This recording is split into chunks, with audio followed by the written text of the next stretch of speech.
السلام علیکم ناظرین، آج کے ایپیسوڈ میں آپ دیکھیں گے کہ ایک ایسا لمحہ جو سب کی زندگی بدل کر رکھ دے گا۔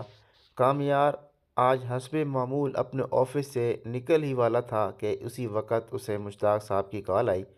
مشتاق صاحب کہتا ہے، یار کامیار، تم تو واقعی بدل گئے ہو، میں چاہتا ہوں تمہیں اپنی انگیجمنٹ پر لازمی دعوت دوں۔ کامیار آہستہ سے جواب دیتا ہے، یار میں آ گیا تو کہیں تیرے لیے مسئلہ نہ بن جائے۔ میں نہیں آؤں گا، بہتر یہ ہے کہ تم لوگ خوشی سے یہ دن گزارو۔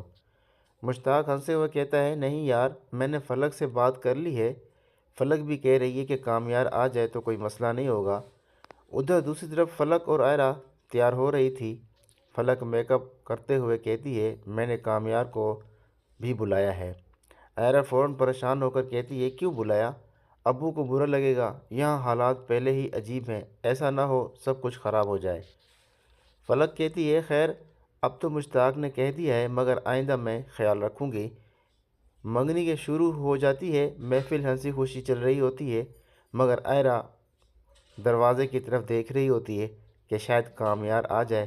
لگ یوں رہا تھا کہ آئرہ کی آنکھیں کامیار کو دیکھنے والی ہوتی ہیں، کہ اس کو دیکھنے کے چاہ میں بہت مری جا رہی ہوتی ہے کہ کہیں آ جائے دیکھنے کے لیے۔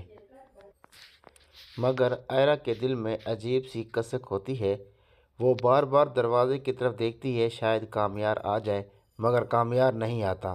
ہاں، اس کے دفتر کے ملازم ضرور آتے ہیں، وہ آ کر کہتے ہیں کہ پھول کامیار صاحب نے بھیجے ہیں، وہ بہت مصروف تھے اسی لیے خود نہ آ سکے۔ یہ سنتے ہی آئرہ کی آنکھیں کہیں دور کھو جاتی ہیں۔ رات کو جب سب سو جاتے ہیں، آئرہ کروٹیں بدلتی رہتی ہے، اسے نیند نہیں آ رہی ہوتی۔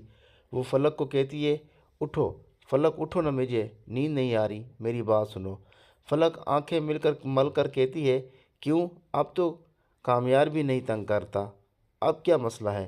آئرہ ہلکی سی ٹھنڈی سانس لیتی ہے، تو ٹھیک کہتی تھی، مجھے اسے تھپڑ نہیں مارنا چاہیے تھا۔ آئرہ کی آنکھوں میں پچھتاوا صاف نظر آتا ہے، ایسا لگتا ہے جیسے اس کے دل میں ابھی بھی کامیار کے لیے بہت کچھ قیمتی۔ آئرہ کے دل میں کامیار کے لیے ایک نئی سی کیفیت جنم لے چکی تھی۔ کامیار بار بار اس کے ذہن میں واپس آنے لگا۔ آخر ایک دن اس نے فیصلہ کیا کہ اب مزید خاموش رہنا بیکار ہے۔ وہ سیدھا کامیار کے آفس جا پہنچی۔ کامیار فائلیں دیکھ رہا تھا، مگر جیسے ہی اس نے آئرہ کو اندر آتے دیکھا، اس کے چہرے کا رنگ بدل گیا۔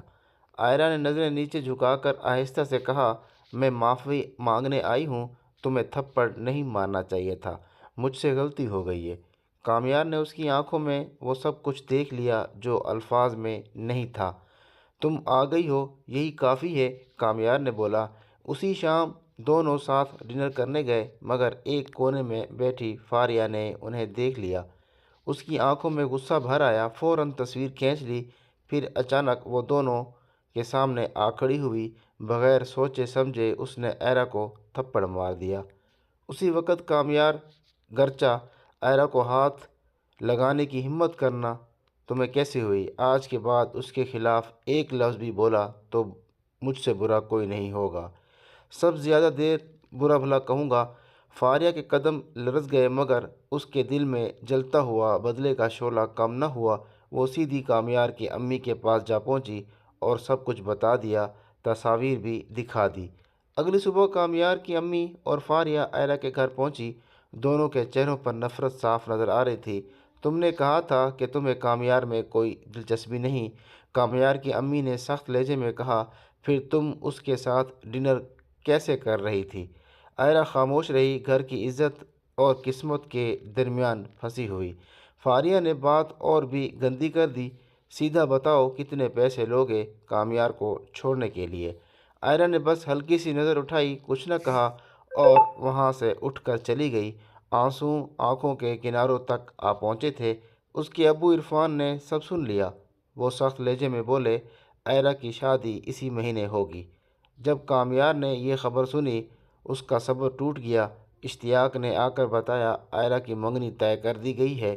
کامیار نے فوراً اپنی دادی کو کہا کہ دادی چلو آئرہ کا رشتہ لینے کے لیے ہم وہاں ضرور جائیں گے۔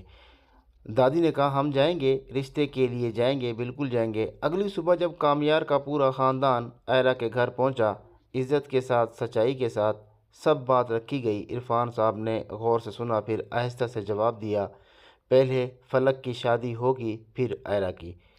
یہ تب تک کے لیے اتنا ہی، ملتے ہیں اگلی ویڈیو میں، اپنا خیال رکھیے گا، اللہ حافظ۔